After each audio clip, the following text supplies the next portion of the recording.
Vous êtes partout en train de nous suivre, mesdames et messieurs, amis sportifs, amoureux du ballon, amoureux du boxe, amoureux du basketball. Bonjour et bienvenue dans Parcours des champions, une émission qui met en œuvre le parcours des boxeurs, comme je l'ai dit au début, le parcours des boxeurs, le parcours des sportifs, le parcours des sportifs en fait.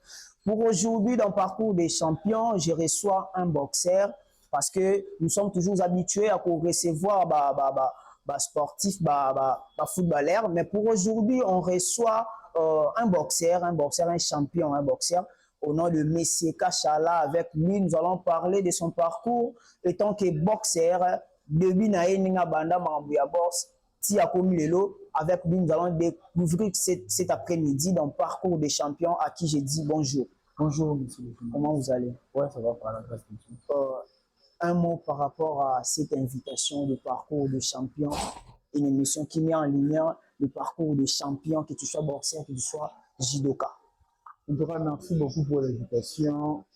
Je vous remercie vraiment beaucoup. Je ne sais pas trop dire. Merci pour l'invitation parce que à travers cette émission, il est pour permettre plus de sportifs au moins sur mon visibilité.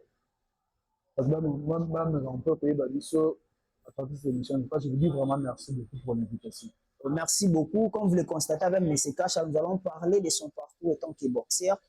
Très rapidement, M. Kachala, est-ce que tu peux nous rencontrer histoire nayo, parcours nayo en tant que boxeur? Parce que ça boxeur, il y a plusieurs personnes bio parce que combat est belé. Est-ce que rapidement et pas m'abonner tu peux nous rencontrer raconter ton histoire, parcours nayo et ça la na cadre de boxe? Ouais, premièrement, ngai nazaka na idée te sa boxe nazaka makanisi na te. Je crois que c'était en 2024, 2023, si je ne me trompe pas. Nazaka livré dans le magasin Moboé, na Prince. Nazaka livré, nous sommes livrés dans le magasin.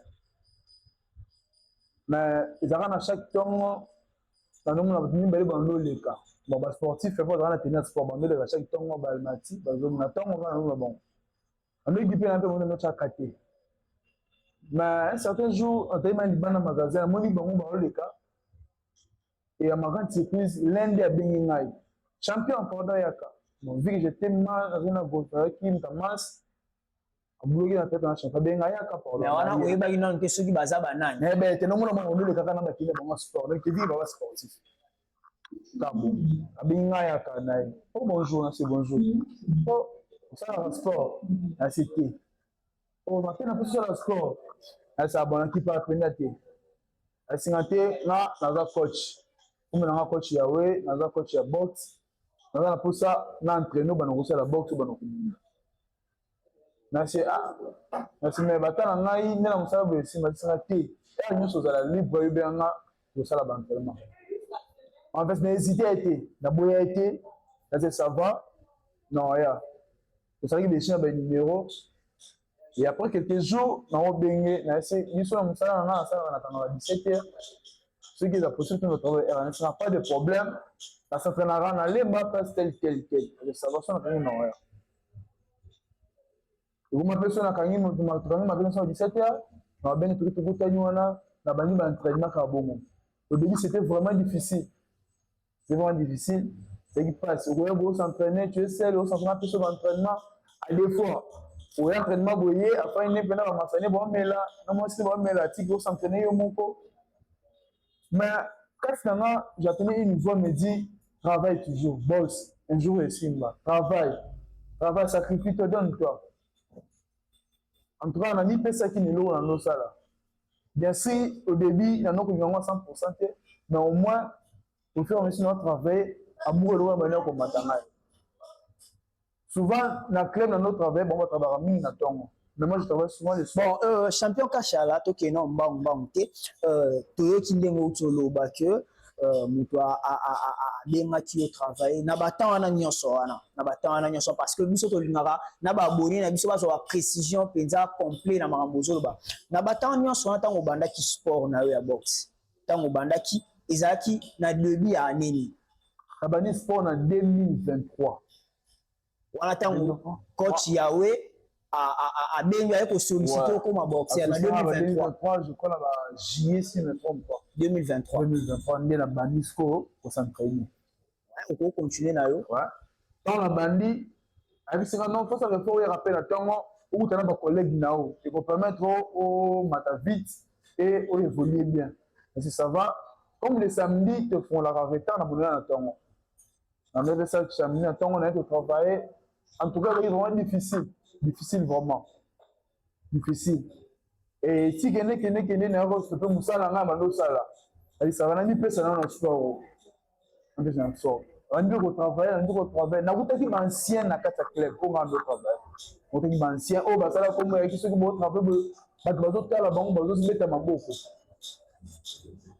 on travaille qui n'a travail et qui n'a pas non comme on robunda pe mako banga ezalaki yotaka naza likofi nde toyokaka baotelinga mongo ebebaka ebobotala naza likofi linga bana kobebaka ebangisi ya ngai mais vi eyena tiadi ya lokolo na kati noarekile ezalaki soutani ça va j'ai pas le choix je m'engage ekoma soki na ntongo boye bapesi oga omona moto okotuna na moto saka obeta otema obeta yo maka so mwa moke ota yo azobeto epuis obeto na miso ya bato baza wana po ezala soki na bosa entraînement boye population baza ebele baatelemi bosa entraînement bastari otanga so mwa moke azobeto baseka yo mine babeta boye soni oza pele boye nga pele babetinga kaka boye mais tu t'en vois en chose ezoyisa yo ne lâche pas bandaka moseka malema opo okoma lokwa bango na mipesaki au fur et à mesure je m'entraîne au fur et à mesure bazobeta nga po ezinga mpe na okola kaka kozala kaka bongo nakutaki bato na pied so bandi kobete suka obete likofi moko te ezwami azobeta bazoseka quelques mois après na mipesaki na bandosala bato bandobeta nga wana ngo mpe bosala échange abeti mpe ozongisi kaka bongo basasi bandoseko baseko bango mpe maboko champion koli moment na bandobeyanga d'abord Tyson vi master azalaki nango ondonanga champion Tyson champion mokola bon ka bon malin nza masunga na nini pesa na entraînement le matin je me travaille le soir je travaille le matin je travaille le soir je travaille ka bon et comment ti au niveau que na matin nza masungi na matin bato bandobeta na komo beta siko bango et comment le métier bena boye risque na kao ya ko bena kao mais ya ile kana kao te c'est bon un entraînement mais yo grâce à travail au travail na soni ndo o métier kao akwei parce que comment le kana moi classico voilà je me propose à dire dirais moi il y a 5 à 6 mois oh na mi pesa ki et puis à travers na nga bato ba mo beta ngani na comment so beta bango ko beta mo ke ka mingi ba mo so okima okima na semanga na komaki aya vraiment bo luka be mona beta nga ko jour na miso bato nga so na ya na ta mo okini kene ba la souté ba mo so batika na box ba mo so ba lima pour te dire parce que ne bante na tika laki j'ai continué toujours à bosser à travailler dit si je me suis coaché non et soit va il faut matari ngo bunda ana mutela na bunda sur quoi ring na ba ngali ko na bunda ko so ba beti nga wase kanga wa ba chombeni na lisi wana mimi ba ngona mutema a dit j'ai pas le choix ça va continuer qui no bunda wana championnat qui na 8e mois championnat au pourquoi ta centre avec ma coaching centre jour à combat namuna boxe mo basala de Congo boxe mo da renommé na Congo buna déjà songo la buna na on a premier combat na ngasi na ni norme ya ring le côté de na buna kaka na matipe apesi na conseil le matala kana maîtrise de délai ça va coach na yoki et na matipe on ko la ring on ko manga na buna ye amakan surprise na beta adversaire kao on a premier combat na ngasi na beta adversaire kao un mortier renommé. Après un chaos, nous connaissons. Moi, j'étais vraiment étonné que nous avons reçu le rabongoté. Il y a des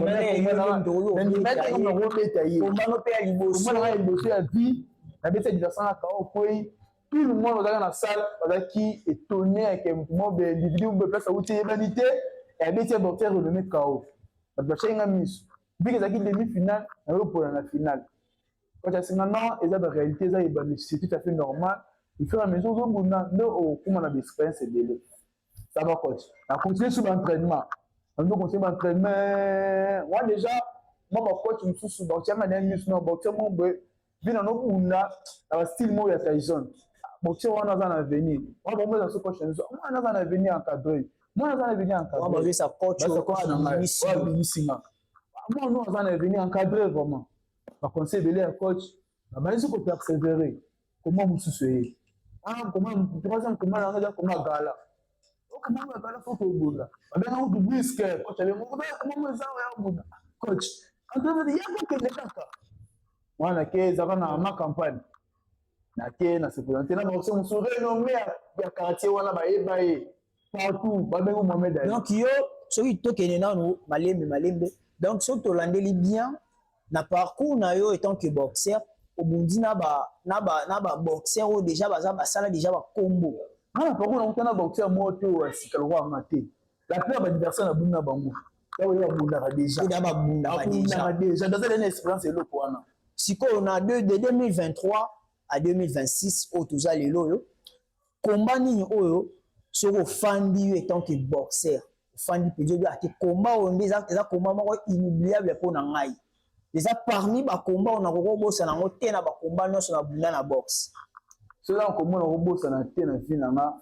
Za premier combat na boule ya trophée makam. Premier combat na boxeur mon comme abel.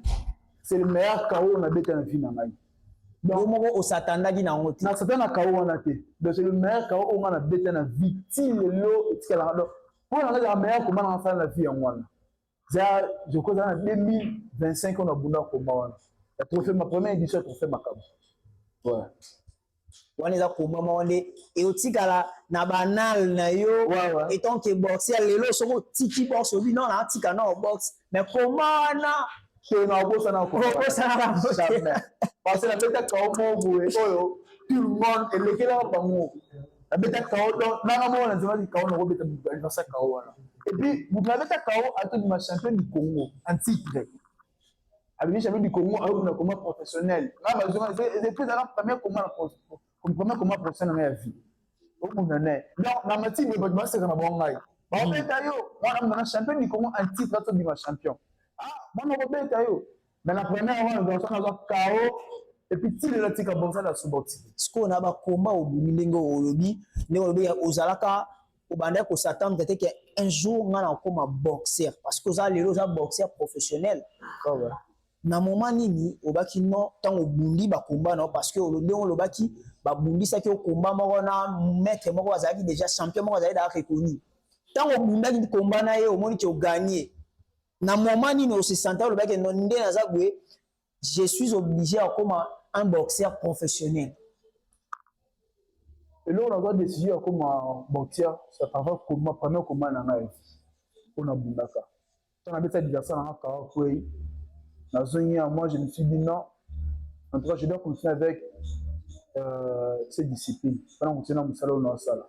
Peu importe les obstacles, peu importe les circonstances, en tout cas, pendant qu'on continue. On doit savoir, c'est à travers pour moi, bien alors un engagement comme un boxeur pour toute la vie. Je peux dire ça. Début, il y a boxe, en tant que boxeur. Qui est la première personne ou andimé la caillou penza na musala ou ya box mutali boso yebi ke concert ne sala ke muto penza la mutali boso penza andimé la nga penza na mambo ya Italy box bien que zana batu mususu ba boya ko ata obeta kana mutu nyoso me mutu so boya na ateyete me muto penza soka fandi penza ba non kasha la penza za boxer andimé la ko penza oyo yebi ce zana mutu penza andimé la 100%. Première personne c'est mon coach. Seulement ton coach. La première personne, pas animé à 100% dans le rôle, c'est mon coach. Parce que quand on est à 100%, animé à 100% parce que ayebi ou après 4 nanga. Yé mutu a sali on a zalelo. Donc c'est à travers lui donc on connaît on a zalelo. Donc après ça on a un conseil à fortifier à chaque fois. Donc c'est à travers lui mais on commence après ça on a confiance à 100%. Donc chez lui nous avons la nous avons un trésor caché. On a béni nous. Nous avons un trésor mon oyo. À la langue on bima le monde on a mis ça bas. Donc c'est à travers lui, comment bon. C'est à travers lui. Je vous signale, je suis avec le boxeur Kachala, ada champion, ada boxeur moi tekara ya Pamba Boué. Bao ba yebi bandeko na biso ya parcours de champion, bandeko na biso ya Céleste TV production. Ba yebi bao ba Olanda biso ba yebi monsieur Kachala ada champion. Il y a na cadre ya boxe avec lui nous parlons de son parcours étant que boxeur abeta biso ba masolo na déjà na début boxo yo kananga biso beta biso nenga bandaki carrière na parcours na 2023 na 2023 nde abandaki parcours na carrière na étant que boxeur monsieur Kachala toujours qu'il est déjà malé na émission na biso est-ce que tu peux nous rencontrer ndenge ba difficulté na yo oyo okutanaka nango na moment ya entraînement na moment ya combat ba difficulté ni rencontre ba difficulté où souvent mis en entraînement sur ma préparation de combat vraiment c'est des manque de matériel donc pas toujours aux combat ou préparer combat mais tu vois tu manques de matériel quand ils sont insuffisants c'est insuffisant de matériel ils appropriés pour la boxe aux en côté donc aussi c'est des blocs dans un moitié aux en wana on peut préparer combat tu sais pas après l'entraînement qu'est-ce que je vais manger tu travailles pas parce que c'est devenu le pour ça là. Donc la difficulté ça vraiment est belle. Ça arrive que au travail au moins qu'on travaille journée là pour aux en famille. Non. Peu importe le temps, peu importe le second, même si je n'ai pas l'argent pour manger. La première chose moi je m'entraîne. Parce qu'il y a d'autres boxeurs où pour travailler, il doit d'abord manger parce que moi il y a des boxeurs où on a yebi. Soit il y a des sportifs on a yebi pour travailler avant de travailler, il doit d'abord manger. Moi manger dans la moi enseignement. En premier des choses dans la préparation, entraînement là. Donc à manger ça ou pas, moi je m'entraîne d'abord. Donc c'est un peu ça. Donc la première des choses je dois d'abord m'entraîner. Pour lire un talent sur le ciment. Ce qui est mon ami gloire à Dieu. Ce mon ami gloire à Dieu. Mais ce qui est important, la première des choses je dois d'abord m'entraîner. Siko, dis-nous comment tu gères la pression donc avant combat. On gérera la pression, on gérera le combat avant matana na ring sur scène. Avant de monter sur scène, voilà, c'est comme tous les boxeurs. Moi, je me suis bêta, mais si jamais, souvent, c'est la musique. C'est la musique, moi, c'est vraiment normal. Je me suis dit, moi, maintenant, tout ok. C'est genre normal, bon, on a une musique, avant combat, la musique, on a espéré ça vraiment calme. On a peut-être que la question que la peut-être secret na yo étant que boxeur, et ça secret parce que boxeur non chaque fois azalana idéologie wana il y a avant combat.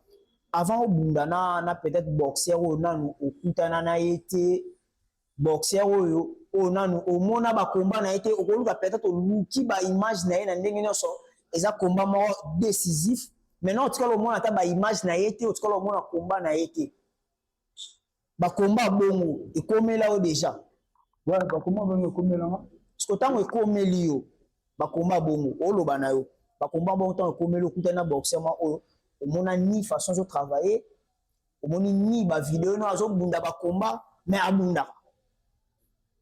abunda na ye siko yo étant que boxer ba moment wana o gérera ndenge ni o sa ndeni pe na suka o gagner combat wana. Ceux qui n'ont pas d'anniversaire, moi, n'a dit que comme on est, maintenant, on a combat, n'a été à travailler les bon, moi, je me dis que ceux qui n'ont pas on a qui pour la bétail. Donc, peu importe. D'ailleurs, la décision, on a qui pour la bétail. Peu importe où il y a ça là, peu importe parce qu'on a eu qu'à prendre, moi, je me dis, si je monte sur le ring, c'est pour frapper. Donc, un peu être. Dans un bon de l'année, ça là commence à combattre. Moi, je pars pour frapper. Je pars pour me mettre KO. Mais c'est ça ma décision. Dans un bon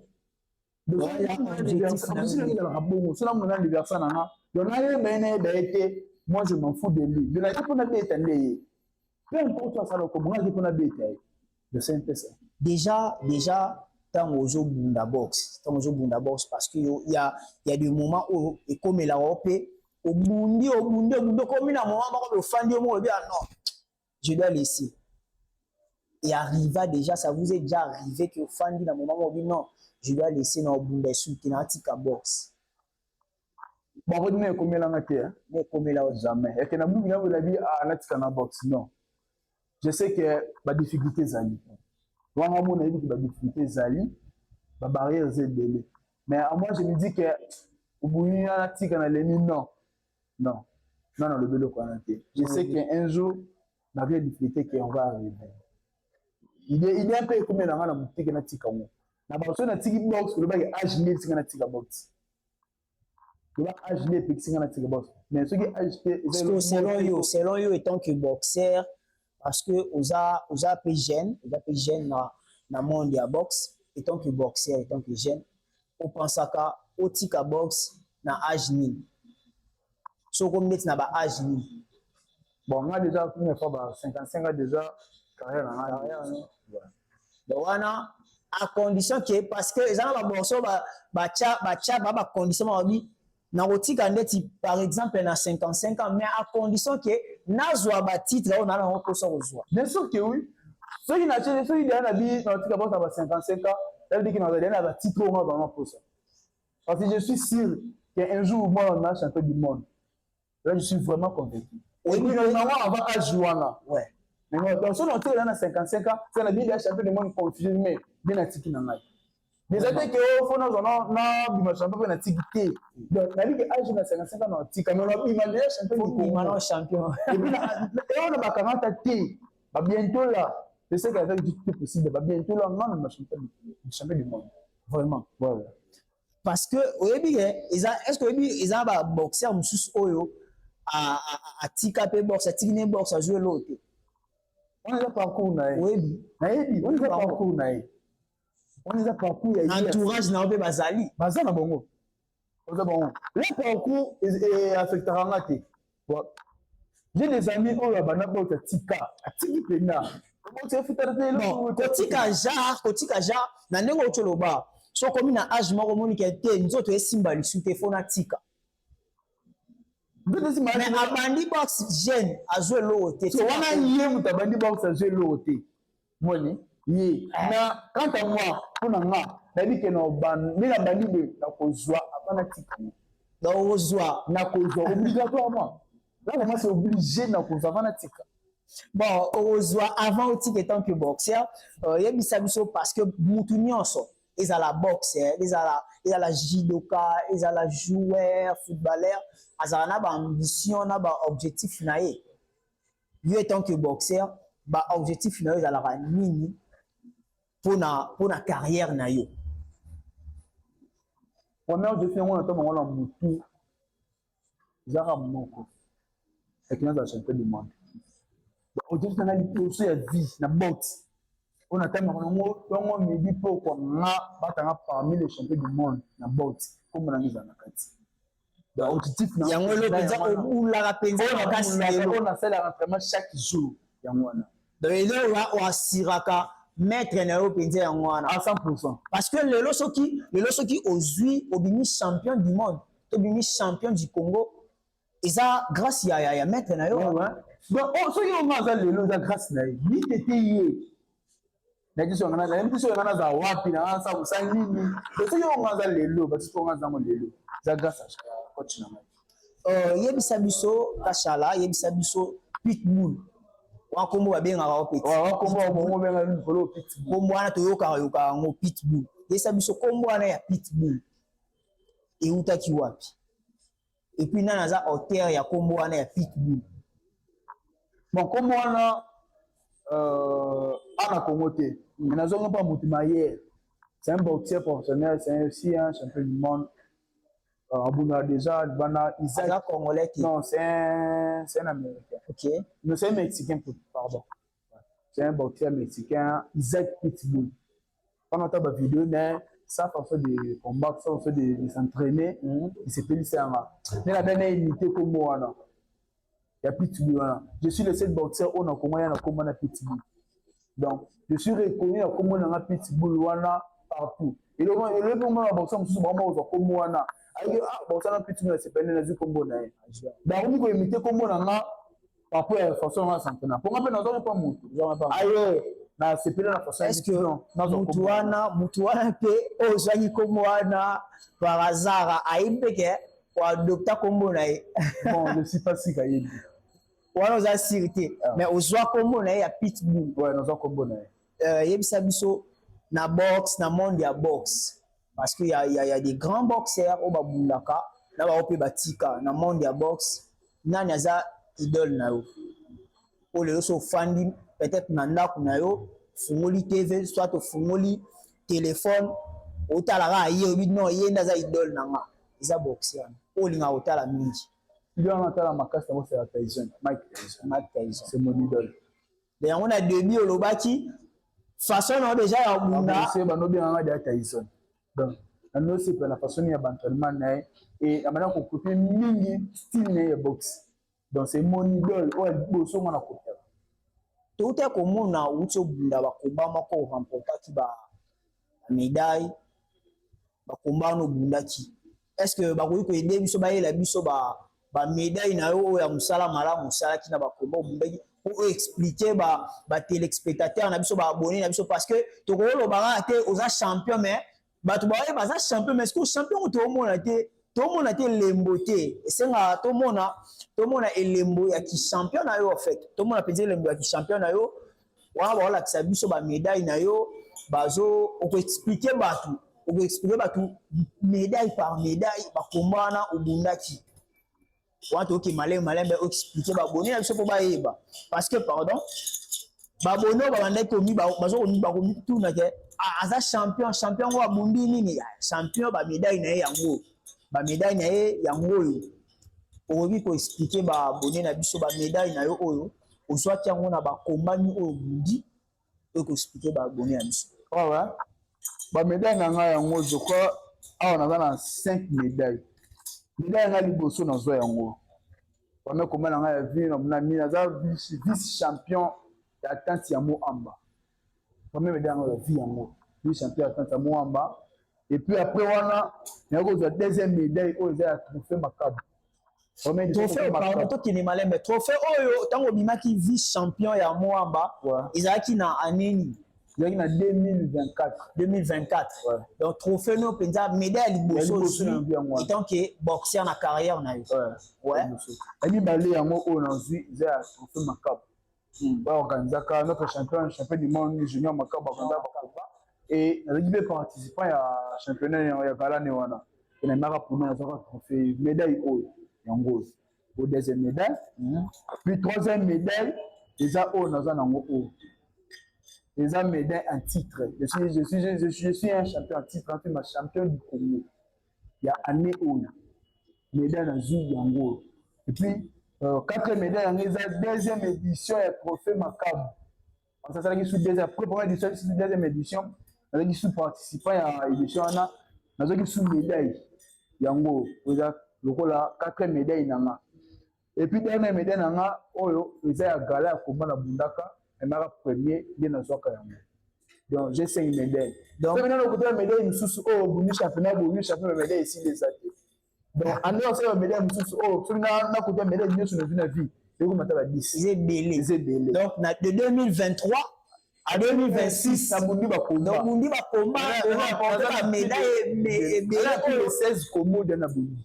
Oh, je suis ma médaille. Vous avez la boxeur, je suis sur ma bandit, je suis sur ma batika, je suis en haut. Pas en haut, mais dans cette carrière, on a plein de temps dans cette carrière, on a cette combo, nous sommes dans la salité. Donc, c'est maintenant que tu as médaille, nous sommes à 10 déjà.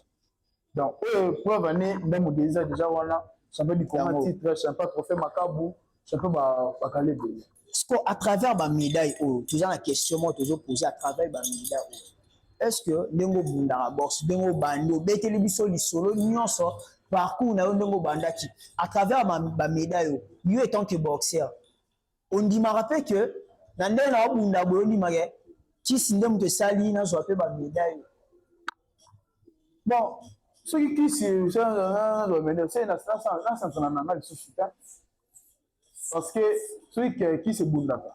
ça sert encore tout ça là entraînement ça n'a pas là on a dit que jour comme la bundi on dit que na bundi pour dire que c'est bundake parce que ça na bato ba bunda a travailler na ye mais ana bon on a fo wana bango on a secret na bango c'est bon on a dit que qui c'est bundake et le bundo ça entraînement entraîne-toi à 100% au moins les résultats dans le règle bien si dans mon sport spiritualité zali là na ko ya spiritualité zali gambe pas ça c'est lui le créateur de tout Zamaza moi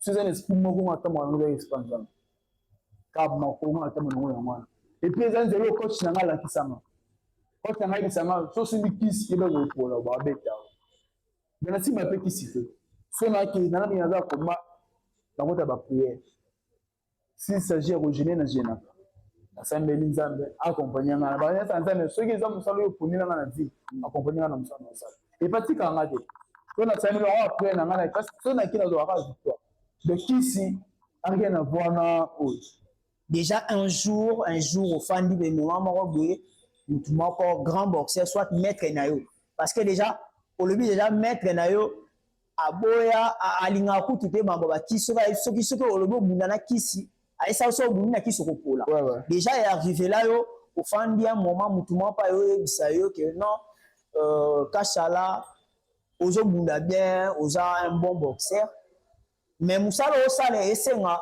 ozana moi sinama boye moi le moi dans le boko ouais bayaka banda wepe bayaka tili bayanga oh champion moni sport ça était na kisi aussi mai boye bonga na bi mutu bon na tuna banga question moko yo buna aussi mikisi ko zana nini omona mutu ayelo idona aussi makisi yo moko na lo roté da bato ba ko yebisa yo ozana mo elo yemo azana adana tito mais musipo azo on peut na nti bazo biso qu'il faut kanga nzoto bobo na tuna ke so yo mutu kanga nzoto ozawa lelo oza mutu ka ozana ngote otanga ko wanga so ngana na ngana oyo so loba au moment no mona résultat monté positif et pas non donc les abon bayaka na bango mais tangi na yiki nzamba yiko la nyoso on me kina ezana tina moto avec banzela wana mais c'est un peu ça donc yo lelo nous abé qui c'est ça que le côté pas na yo imposer le monter mais il faut yebelo moko lelo soki pitbull ozwi succès makasi okomi grand faut yebaka na bato pe balobaka osimbi mo eloko baza matin bazali bango oui baza balobaka ah simbi kutu ava kutu okoma place nakomi wana place oyo na okoma na minute oyo badena simba kisi ah mwana simba kisi azala kisi akuka ah coach na simba kisi baloba yango déjà mpo la plupart bakomana muna vie nazaka na victoire bakao donc si 100% bakomana nga 95% ya bavictoire bakao kasi yango wana elo esaka kao na box ezelo moko eya na kisi bon olobaka balobaka so so na bino na baloba wana na se distraire na so constant yo na wasala te na kipa yango te parce nga mo na biso secret na nga na coach na nga na famille na nga nde ba biso secret na nga donc autre pour le wana eza bazolo ba tira le les zones dit bazana confirmation le ba ti toujours que déjà malem de ko chiter na émission na biso yo aux étant que jeune wana ota la caméra étant que ba jeune bazalo quoi yo ba jeune boxeur ou bazalo quoi parce que ils ont ba jeune boxeur ou bazalo quoi yo maintenant ba jouer le côté yo étant que mec champion il a champion za ba médaille za ba titre ba déjà bazo mona yango conseil nini okoko pesa na ba jeune o bazalo kola yo ba jeune boxeur o bazalo kola yo conseil na pesa ba kola na boxeur o bazalo kola ngana que ba chaka molende ba travailler ceux qui ont ces lois na mutu ngwa sont pour na carrière na vie à travailler ba difficulté ezali to rencontre ba difficulté ebele ba évident mais ba l'acheter ba travailler dur même na ngwa suka lumière rebeka na ngamu na bango d'abord continuer au travail ba les mati ata uta difficulté à continuer au travail so ba le loko wana continuer de travailler tanga me liboso nzamba osuma okomata donc conseil na ko pesa banko ya ngwana de ba travailler ka nzima le mati peu importe la difficulté ba kuta nango ba travailler to yebi que ozana maître na oya salio oza lele ozali peut-être ba kotala taille na yo na taille ya maître na yo bamoda wa oza maître na ota Mukabona déjà. Quand tu l'as dit to mikembo. mtu ni mtu wa oza maître na yo O mete na se kanaka. So ba o mukene wana na ba bitu za kati na ye. Na o nyonso maître asali po na yo. Moi je préférerais que maître aya rejoindre biso awa mo wana ye moko ayoka ngo en face tinde oloba ne so maître azana biso maître ko pusana ayoka mo oyo ozoloba oyo oloba mo oyo oloba so eza mo moko que ezobima na motema na yo en fait oyo mo moko ebima na motema no maître aya rejoindre biso ayoka oyo oloba etanke yo boxer pe maître pas ozabe na temps na ye ya koloba mpo na yo mwana na ye parce que je ne suis pas sûr que yo ozala mwana liboso te Après avant on disait bano déjà bazali zaki azana bana na ye yango maître aya rejoindre biso na plateau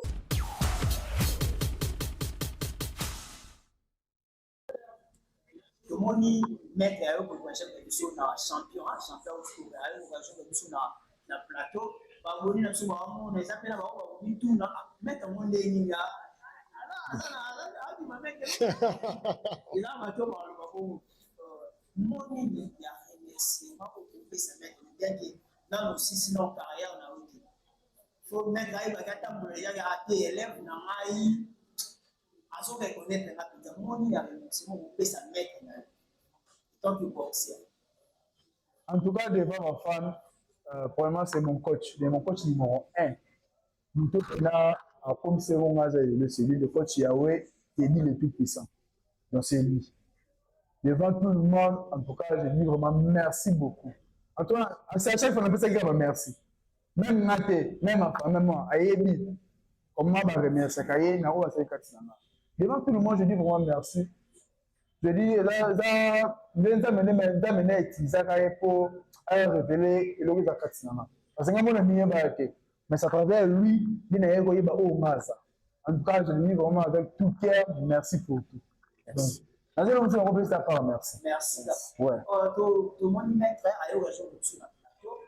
Maître, à ça, élève. Oui, c'est mon élève. Mon niveau, par rapport à élève, nous sommes là, nous sommes fiers, nous sommes tant qu'élève. Bon, là, n'encouragerai ma casse. La taille sera vraiment où ils ont Katinaï, où ils ont venir naï. Je comprends. Il sera peut-être que nous avec nous amène et au Simba. Je comprends. Ça dit Nathalie Saraye, ma vision moko oyo est semblable na nini na talent nae et semblable à na aura nae pour que nous a impacté a dominé le monde dans sa génération. Je monde. Et moi na encourage à ma casse. Donc on peut ça il le croit bien, la félicite à ma casse. Ce qui est ma bé, c'est-à-dire je suis la première personne qui a motivé le monde. Bisika bandaka pe gauche, ezala bisiko to vandi pena na salle Bélange. Eza na sous-région, c'est-à-dire en face il y a salon Serge Bangala. Toza na ndako ya coach Bellamy. Ouais, par coach Bellamy, c'est-à-dire que je salue vraiment en passant parce que Adaki Moutumobo qui nous a accueillis à Célier. Surtout à Célier, c'est grâce à coach Bellamy, la salle Bélange. Et les gérants Francis de Bélange aussi. Son nom c'est Amour. Ok, merci. Coach, dernière question. Pour que tu me répondes à joueur nayo, tu élève nayo. Et ce qui élève nayo a préféré Atika équipe nayo, Atika club nayo. Et tant que coach. Parce que une fois, il y a un coach qui est élève n'a qui est là pour na maunion sur ça les là il a élève n'a qui est là pour et tant que coach. Et le coach qui cache à la petite à une coach na oni mana yoto kata na awa na kusa ni continuer parcours na mal tout carrière na ailleurs et tant que coach on va lui place Bon, je dois toujours rendre gloire à Dieu parce que mon temps, mon abotaka mwana po azala ne ka boye te. Abotaka mwana pour que non demain lendemain mwana asala nini? Asala famille. Vous comprendre? Oui. Moi, la minute so abi pena que non asala carrière professionnelle ni libanda. Ça dit na ozala toujours comme toi liboso au soutenir parce que zali solo ngana bitela raye na salle à chaque moment. Que non, ne beau travailler, ce n'est pas pour aujourd'hui, ce n'est pas pour là. Vous comprenez? Et ça pour na élévation. Parce que mon asigo. Na entraîneur mon côté que na c'est basé quand kanga boxeur non ko kanga boxeur ko boy boxeur et ça que non au kangi étoile ya mwana. Parce que bon, so bazabongo c'est leur vision pour moi j'entraîne c'est moi chez moi kakemo c'est l'académie. Vous comprendre? Aza est mon côté pour Aza parmi na top 10. Il est 8e na Congo avec tous les boxeurs qui est besoin vrai par-ci par-là. Maintenant Aza est mon côté. Nana boxeur on a bimisi bazé belé. Estimé peut-être pas vous avoir combien de boxeurs. On a bimisi vraiment au babundara pro. Hein? Baza 8.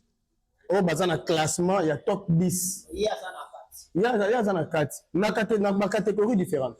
Nous sommes un boxeur na super lourd, Arnold Monde. Bako la première na Congo, il y a ça 8e. Vous comprenez? Nous sommes un boxeur, na bana basi. Baza ba 5e na Congo, na un boxeur ba loulou. Na un boxeur belé na demi-finale. La question moi ya curiosité. Ouais. Ce qui peut-être aujourd'hui vous en élève na yo baza catégorie na marqué ba ko. Et là, vous avez la capacité à boxer dans le marché. Bon, moni balobi ange azala tena mokili. Vous comprenez? Oui. Parce que ceux qui déjà à la catégorie na élève là, c'est que à élève là. Oui. Martin Bakole est le champion du Congo, le champion du monde, donc le futur champion du monde que je salue vraiment. Azam Mutumoro a tomboli vraiment boxe congolais la catégorie naïe. Et Aza parmi il y a bateau vraiment tu peux ça qui vraiment ba conseil et belé et puis les coachs qui sont locaux que je salue aussi c'est Aza collègue nanga du boulot. Ça y est, tout la naïe vraiment makasi pour la vision et en même temps tout la rappelle coach qui sont locaux les makasi pour la carrière ya nani il y a champion Pitbull. C'est un champion reconnu et aimé. Donc, qui fait même la fierté de la tante, Kinsid, où ils ont dirigé par le président Eric Alama, son embelli, la PC Mbote la musique.